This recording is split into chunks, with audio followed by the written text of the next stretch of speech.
Dragi mitologi, reluăm seria noastră favorită despre obiceiuri și tradiții românești de Crăciun.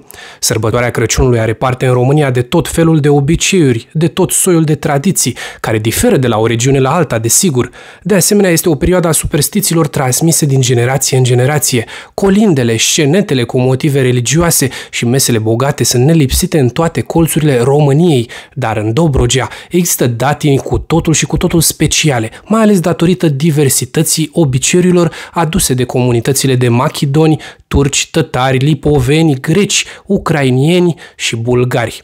Vă spun sincer că sărbătorile sunt altfel pe malul mării, cu o piftie de pește, o ciorbă pescărească și o știucă umplută. Iată așadar cele mai întâlnite tradiții și obiceiuri din zona Dobrogei. Tradiția moșoaielor sau a moșoilor. Tradiția moșoilor din Dobrogea este sărbătorită la Luncăvița, în județul Tulcea, un obicei străbun păstrat cu sfințenie de localnici. Moșoiul și moșoicuța reprezintă cele mai arhaice forme ale creștinismului, alungătorii tuturor nenorocirilor care încearcă să pună stăpânire pe sfârșitul anului și să contamineze noul an care vine. Moșoiul are rolul de a curăța sufletul de rău, de a găti conștiințele, vestind și slăvind nașterea lui Isus. El apără și sfințește casa gospodarului, aranjând-o atât pentru Crăciun cât și pentru anul nou. El este moșul casei, practic, bătrânul ancestral, strămoșul, sfătuitorul și ocrotitorul, cel care previne și care nu trebuie să lipsească din nicio gospodărie. Moșoii sunt tineri îmbrăcați în piele de vulpe și cojoc lung de lână. Pe cap poartă coarne de cerb sau de berbec, iar fața le este acoperită de o mască confecționată din tărtăcuță. La brâu sunt încinși cu o centură lată de care sunt prinse talângi mari care fac foarte mult zgomot alături de mulți clopoței, iar cetele sunt formate din 20-30 de moșoi. În seara de 24 decembrie, în ajunul Crăciunului, cetele de moșoi defilează în centrul comunei Luncăvița, apoi pleacă în satele de alături. Confecționarea și pregătirea măștilor, învățarea și repetarea colindelor, a dansului ritualic, organizarea paradei din ajunul Crăciunului și ultima defilare de bobotează reprezintă etapele principale ale acestei sărbători.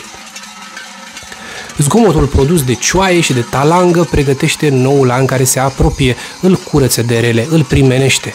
Luncăvița trezește în decembrie tradiția ancestrală, care protejează prezentul și viitorul și trăiește alături de simbolurile ei cele mai importante. A doua datină extrem de importantă în Dobrogea este legată de jocurile cu măști. Avem și alte videoclipuri și vă lăsăm mai jos în descriere linkul către ele. În timp ce plugușorul, capra sau ursul se interpretează în majoritatea satelor și sunt cunoscute și în alte zone ale țării, celelalte jocuri dobrogene specifice sărbătorilor de iarnă au loc doar în anumite sate. De pildă, în satul Ciobanu se joacă iapa, în satul Saraiu se joacă struțul, iar în Chimogeni și Limnița se joacă jienii. De asemenea, plugușorul este interpretat doar pentru gazdele care au posibilitatea răsplătirii. Aceste tradiții sunt fascinante, unele amuzante, altele controversate, dar toate unice și extrem de interesante. Dacă vei ajunge să petreci un Crăciun în Dobrogea, bucurându-te de aceste tradiții ce tind să se stingă odată cu trecerea anilor, nu vei regreta. Varianta dobrogeană a caprei se numește struțul. Tradiționala costumație de Crăciun este făcută în această zonă dintr-o țesătură groasă de lână de care sunt prinse legături de stuf, plante găsite din abundență pe malurile lacurilor dobrogene. Flăcăii se strâng în cete încă din 6 decembrie de la Moș Nicolae pentru a începe repetițiile. În trecut, cetele erau foarte bine organizate, fiecare avea un conducător care se asigura de păstrarea tuturor tradițiilor, un ajutor, un contabil, un țuicar, un pisic și o iapă.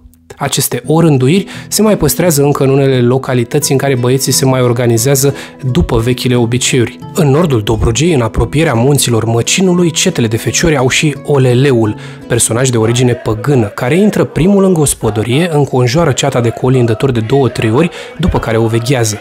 Oleleul are misiunea de a speria duhurile rele. El este îmbrăcat în general în cojoc din piele de oaie și înarmat cu un buzdugan și o sabie din lemn, iar costumația este completată cu clopoței și talângi pe care Oleleul le bate de pământ pentru a proteja gospodăriile de spiritele rele. Un alt obicei la fel de important în zona Dobrogei este cel reprezentat de colinde. Colindul e întâlnit peste tot în zona Dobrogei. Aici grupurile formate din tineri necăsătoriți umblă din casă în casă din ajunul Crăciunului și până la bobotează. Există și particularități. De exemplu, în Adam Clisi și în Aliman, de exemplu, există 3 cete de colindători.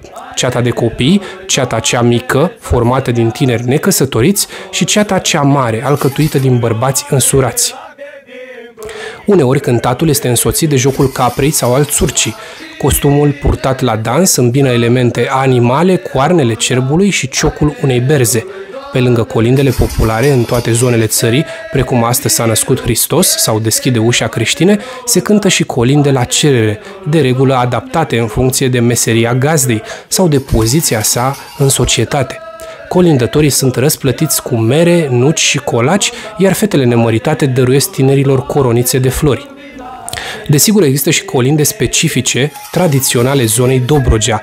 Unul dintre ele se numește Chițimiții și Raza Soarelui. Aceste colinde tradiționale sunt atestate de peste 100 de ani la Rasova și la Oltina, iar ele se păstrează până în zilele noastre. Iar unul dintre ele sună extrem de original. Chițimiții, după sac, zgârii ochii la colac, dați colacul și hornacul, că plecăm la altă casă, că e fata mai frumoasă și slănina mai gustoasă. Tot în ajun se colindă și cu florile d'albe și cu steaua, pentru a vesti nașterea lui Isus. În Dobrogea, copiii cântă în dimineața de ajun, iar flăcăii colindă după amiaza. În unele sate, bătaia clopotului ce anunța sfârșitul slujbei de la biserică era semnalul că tinerii pot vesti nașterea lui Isus, în timp ce în alte localități cetele mari colindau de seara până în zorii zilei de Crăciun. V-am spus mai devreme că existau un fel de colinde specializate. Ei bine, acestea erau dedicate meseriilor, adică se cânta altfel la un pescar, cioban sau vânător. Existau și colinde la casa preotului, colinde pentru feciorii plecați în armată sau colinde de fată mare. În momentul în care se intra în casa gospodarului, colindătorii întrebau gazdele ce anume să cânte, lucru care astăzi nu se mai întâmplă. Gazda indica un anumit tip de colind, fie pentru fata mare, care urma să se mărite, fie pentru tinerii căsătoriți sau pentru copilul mic. Colindătorii cetei mari aveau și o anumită ținută când mergeau să vestească nașterea lui Isus. În Dobrogea, deși a existat un port popular tradițional, se folosea mai mult în cadrul sărbătorilor legate de nuntă. Ceata de colindători era compusă numai din flăcăi, iar vestimentația lor era axată pe culori închise. Pantalonul era din lână de culoare închisă, iar haina din postav. Pe dedesubt se purta cămașă din lână, iar pe cap căciulă din astrahan. Ca accesorii speciale, colindătorii nu aveau decât o bâtă, în vârful căreia fixau primul colac pe care îl primeau drept dar. Căciulile flăcăilor erau împodobite în satele dobrogene cu flori nemuritoare, pentru că fiecare fecioră își avea logodnica în sat. Astfel, când ajungeau să colinde la casa iubitei lor, primeau o coroniță din flori colorate pe care o purtau la căciulă. Dacă acum atât fetele cât și băieții merg cu colindul, în trecut fetelor și femeilor le era interzis să colinde în cetele mari. Acesta era un atribut al masculinității. Lor le era îngăduit să colinde doar în ceată mică dacă aveau o vârstă de până la 8-9 ani. Chiar și la jocurile cu mascați, unde apar personaje feminine, cum este mireasa sau țiganca, în spatele celor costumați în personaje feminine erau întotdeauna bărbați. Pe lângă aceste obiceiuri și tradiții extrem de interesante din Dobrogea, s-au păstrat, bineînțeles, și superstiții de Crăciun. Se spune că pentru a avea noroc, de exemplu, în Dobrogea, în anul ce bate la ușe, nu trebuie să mănânci nimic în ajun de Crăciun. În ziua de ajun nu sunt permise supărarea, certurile și loviturile. Conform unei superstiții, în ziua de ajun nu este permis consumul de rachiu. Se spune că cel care bea rachiu pe 24 va fi batjocorit de diavol.